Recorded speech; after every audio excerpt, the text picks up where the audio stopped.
반갑습니다.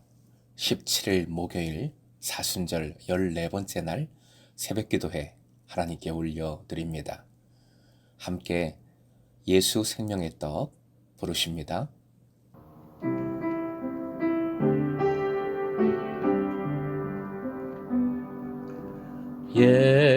예수 생명의 떡 배고픔 전혀 없겠네.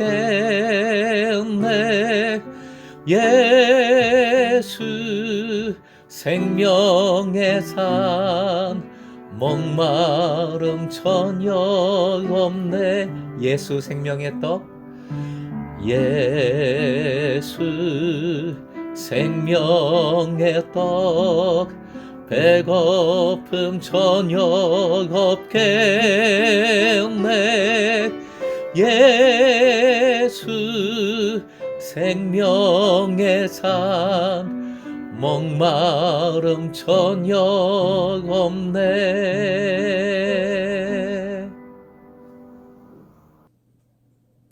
오늘 허락하신 하나님 말씀 출애굽기 12장 43절부터 51절까지의 말씀입니다. 함께 본문을 읽겠습니다. 여호와께서 모세와 아론에게 이르시되 유월절 규례는 이러하니라. 이방 사람은 먹지 못할 것이나 각 사람이 돈으로 산 종은 할례를 받은 후에 먹을 것이며 거류인과 타국 푼꾼은 먹지 못하리라. 한 집에서 먹되 그 고기를 조금도 집 밖으로 내지 말고 뼈도 꺾지 말지며 이스라엘 회중이 다 이것을 지킬지니라.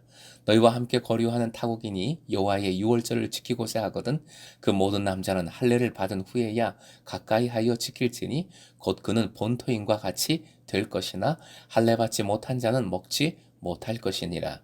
본토인에게나 너희 중에 거류하는 이방인에게 이 법이 동일하니라 하셨으므로 온 이스라엘 자손이 이와 같이 행하되 여호와께서 모세와 아론에게 명령하신 대로 행하였으며 바로 그날에 여호와께서 이스라엘 자손을 그 무리대로 애굽 땅에서 인도하여 내셨더라. 오늘의 기도 제목, 모든 사람을 구원하시는 주님 안에서 나도 차별하지 않고 전하게 하소서. 모든 사람을 구원하시는 주님 안에서 나도 차별하지 않고 전하게 하소서. 본문은 다른 민족 그리고 종은 유월절에 참여할 수 있는가의 문제를 다룹니다. 당시 문화로 봐야 하는데 돈으로 산 종은 일종의 재산 개념이지요. 잠시 머문 거류인 타국 품꾼은 유월절과 상관이 없습니다. 그런데 이들 모두 참여할 수 있습니다. 그 원칙은 하나이지요. 화형 보시고 함께 읽겠습니다. 오직 믿음으로 약속의 공동체에 속한 사람들만 유월절 예배를 드릴 자격이 있다.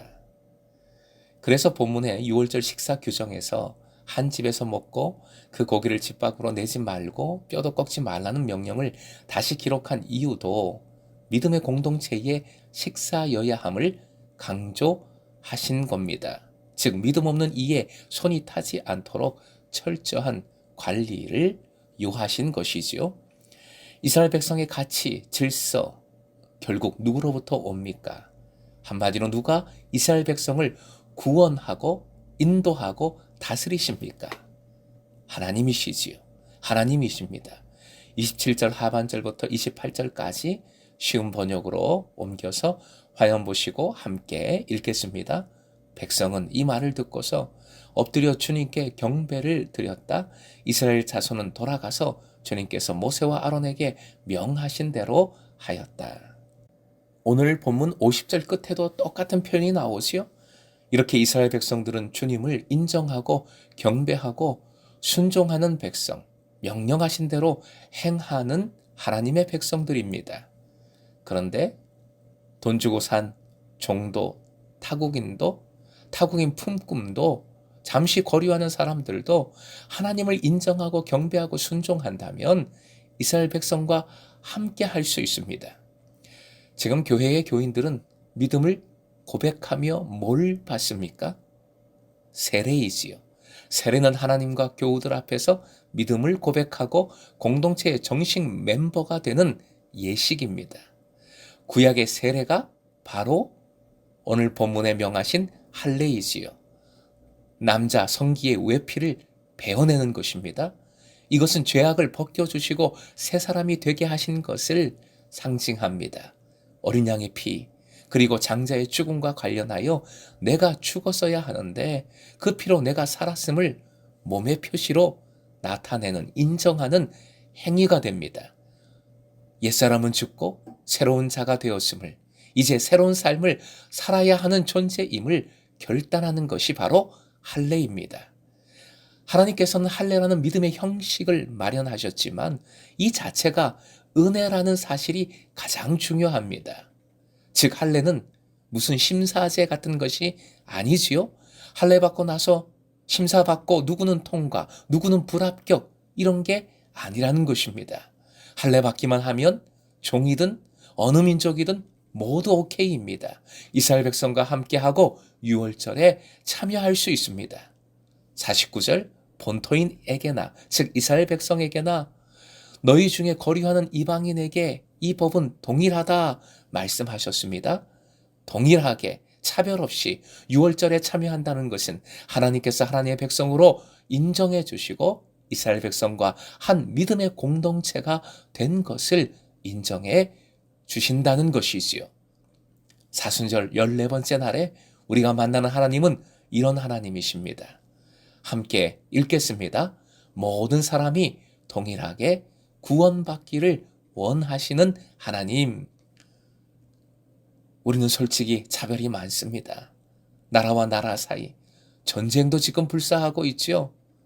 지역과 지역, 성별, 연령별 대립이 심각합니다.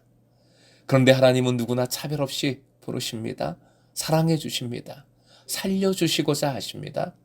모든 사람이 구원받기를 원하시기에 나도 구원의 은혜를 누립니다. 하나님 나라의 백성이 되었습니다. 하나님 나라에 못 들어올 사람은 아무도 없습니다. 즉 무슨 특별한 자격을 갖추어야 하나님 나라에 들어오는 것이 아니라는 것이지요. 하지만 할례가 있어야지요. 즉 하나님을 인정하고 철저한 회개와 믿음이 따라야 합니다. 사랑하는 금성의 제자 여러분, 차별 없이 동일하게 모든 사람에게 생명 주시고자 하시는 주님의 사랑 안에 우리가 있음을 기억하십시다. 차별 없는 은혜가 비처럼 내립니다. 내가 그 은혜를 누리기에 그 은혜는 나를 통해 흘러나가야 합니다. 51절 맨 앞에 바로 그날에 라는 표현이 있습니다. 바로 그날에 하나님께서 구원해 주신 날, 이스라엘 백성이 믿음으로 순종하여 그 무리대로, 즉 모두가 빠짐없이 한 사람 한 사람 그 기쁨을 함께 누린 날입니다. 오늘도 예수 그리스도 안에서 바로 그 날이 되어야 될 줄로 믿습니다. 주님은 동일하게 지금도 역사하십니다. 오늘은 바로 여러분을 통하여, 즉 여러분이 주님의 사람으로 차별하지 않고 복음으로 다른 이들을 섬기고 사랑함으로 여러분의 사랑한 이들과 함께 가정의 자녀들의, 더 나아가 우리 금성 공동체와 지역과 그리고 열방까지 하나님의 나라의 기쁨이 점점 충만하게 번져나갈 수 있기를 주님의 이름으로 축원드립니다.